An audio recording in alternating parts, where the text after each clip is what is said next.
अस्सलामु अलैकुम वरहमतुल्लाहि वबरकातुहू। उम्मीद करता हूँ कि आप खैरियत से होंगे। आज आपके पास नया सबक लेकर हाज़िर हुए हैं, सबक नंबर 5। सबसे पहले आज हम इसके क़वाइद पढ़ेंगे। क़वाइद पढ़ने से पहले हम दुआ पढ़ लेते हैं कि जो शख्स ये दुआ पढ़ लेता है तो जो वो पढ़ेगा इंशाअल्लाह अज़्ज़ा वजल उसको वो सबक याद रहेगा। तो हम दुआ पहले पढ़ लेते हैं, तो दुआ पढ़ने के बाद इंशाअल्लाह अज़्ज़ा वजल क़वाइद पढ़ेंगे और इंशाअल्लाह नेक्स्ट क्लास में हम सबक को शुरू करेंगे, तख्तीस शुरू करेंगे। लाइन नंबर 1 से दुआ पढ़ लेते हैं। अस्सलातु वस्सलामु अलैका या रसूल अल्लाह व अला आलिका व अस्हाबिका या हबीब अल्लाह। अल्लाहुम्मा फ़्तह अलैना हिकमतका वंशुर अलैना रहमतका या ज़ल जलाली वल इकराम।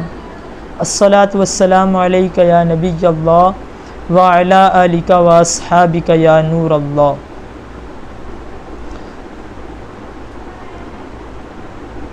सबक नंबर 5 तनवीन।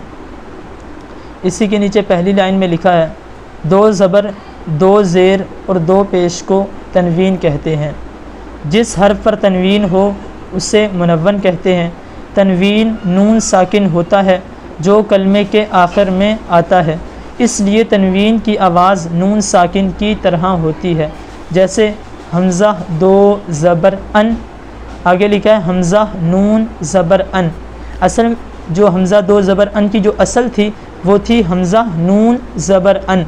जब हमने नून को हज़फ़ कर दिया, नून को गिरा दिया, नून को गायब कर दिया, तो नून को गिराने की वजह से हमने अलिफ़ के ऊपर हमने 2 ज़बर लगा दिए, तो ये अन हो गया। इसी तरह इन हमज़ा नून ज़ेर इन, जब हमने नून साकिन को हज़फ़ किया, गिरा दिया, हटा दिया, तो उसके बाद हमने 2 ज़ेर लगा दी और इसी तरह उनमें हमने 2 पेश कर दी। तनवीन के हिज्जे इस तरह करेंगे। मीम 2 ज़बर मन, मीम 2 ज़ेर मिन, मीम 2 पेश मुन, मन मिन मुन। इसमें हम पीछे देखें जहाँ पर लिखा है मीम 2 ज़बर मन, यहाँ पर हम देखें तो इन्होंने असल लिखी है इसकी पहले कि मीम 2 ज़बर मन, मीम नून ज़बर मन, ये इसकी असल है। लेकिन जब नून साकिन को हमने हज़फ़ किया तो हज़फ़ करने के बाद ये शुरू में इन्होंने लिखा है मीम 2 ज़बर मन, असल में मन हो गई। फिर असल इसकी जो थी मीम नून ज़बर मन, जब हमने नून हज़फ़ किया तो मीम के ऊपर हमने 2 ज़बर दे दिए, तो ये मन हो गया। इसी तरह मिन और इसी तरह मुन। और आखिरी लाइन में देखें ज़बर की तनवीन के बाद अलिफ़ और कहीं या लिखा जाता है, हिज्जे करते वक्त इसका नाम ना लें।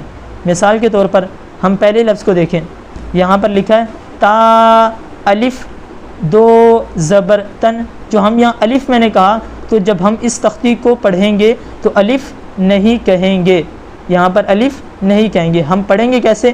ता 2 ज़बर तन, ये पढ़ने का अंदाज़ है, ना कि ये ता अलिफ़ 2 ज़बर तन। इस तरह नहीं पढ़ेंगे, बल्कि ता 2 ज़बर तन ऐसे पढ़ेंगे। और इसके अलावा यहाँ पर इन्होंने या की भी मिसाल दी है कि जहाँ या लिखा हो, जैसे दाल पर देखें ये लिखा है दाल, दाल पर दाल के साथ या भी मौजूद है, तो इसको दाल या 2 ज़बर दन, इसको ऐसे नहीं पढ़ेंगे, बल्कि इसको पढ़ेंगे दाल 2 ज़बर दन, इसको इस तरह पढ़ेंगे। उम्मीद करता हूँ कि आपको ये सबक समझ में आ गया होगा। इंशाअल्लाह अज़्ज़ा वजल हम नई क्लास में सबक को पहली लाइन से शुरू करेंगे। अस्सलामु अलैकुम वरहमतुल्लाहि वबरकातुहू।